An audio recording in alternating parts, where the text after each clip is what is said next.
Welcome back. The stock which is on our radar right now is KEI Industries. Mr. Anil Gupta is now joining in. He's the chairman and managing director of the company.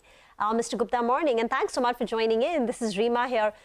You have a significant capacity expansion coming up for the next few years. I think you're planning to invest close to about 800 crore rupees, which can add revenues, incremental revenues of 4,000 crore rupees. Could you outline your Capex plans and the big picture?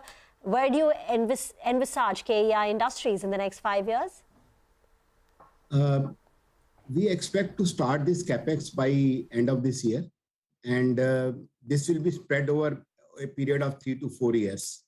We want to grow by 16 to 17% CAGR every year and want to be around 12,000 crore company in next 4 years. That is our plan. And the Capex will be spread and it will be on the existing product line in low tension, high tension and extra high voltage cables.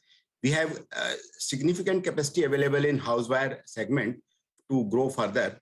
And also we'll be putting some, brownfield capacity in, in our winding wires and other retail products in the cables.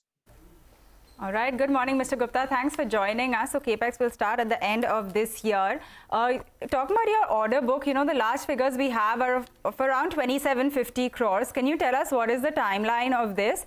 And also, what can it mean for your revenues for your full year? For Q1, your revenues were around 1500 crores. So what is the full year revenue that we can expect? See, the order book position is around the same level because we are executing most of the orders within maximum 3 to 4 months, especially for the cables, other than the EPC orders. And so far as, revenues, overall revenues in this year, we can expect, I can't give absolute number, but I'm expecting a growth of around 16 to 17% compared to last year. This is a broader revenue guidelines. And we expect that we should be able to maintain it. Okay. So this 12,000 crore of a revenue target would be FY27? Yes. Okay, FY20. And what would be the margin target? See, presently our margin is hovering between 10 to 11%.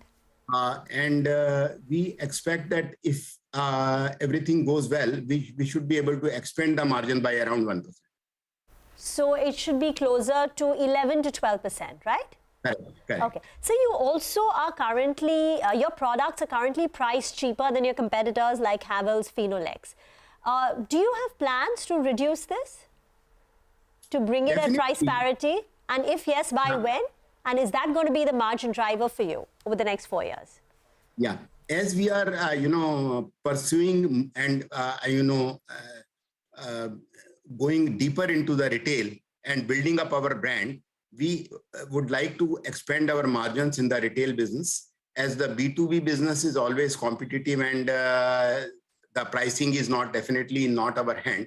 But in retail business, by our broader, penetration, we should be able to expand the margins by 2 to 2.5% in next 2 to 3 years. And that will expand the overall margins. As it is, our interest cost is going down. That is also improving our margins overall.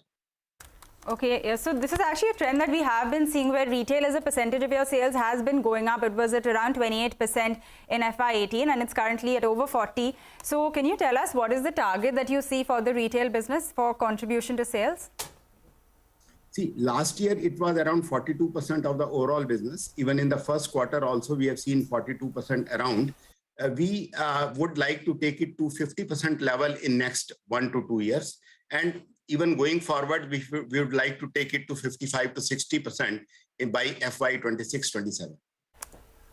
Mr. Gupta, would have loved continuing this conversation, but we're out of time. Thank you very much for joining in. But we'll keep chatting with you on this 4-year plan that you've outlined for us, where revenues will hit 12,000 crores and margins will expand by nearly 1 percentage point on a consolidated basis, led by increased margins in the retail business. That's KEI Industries for you. The stock has moved up nearly 1%, is now at the high point of the day. Well, with that, we're completely out of time on trading hour. The markets are still down about 1.3%, so pretty much where it was at the start of the show. Halftime report is up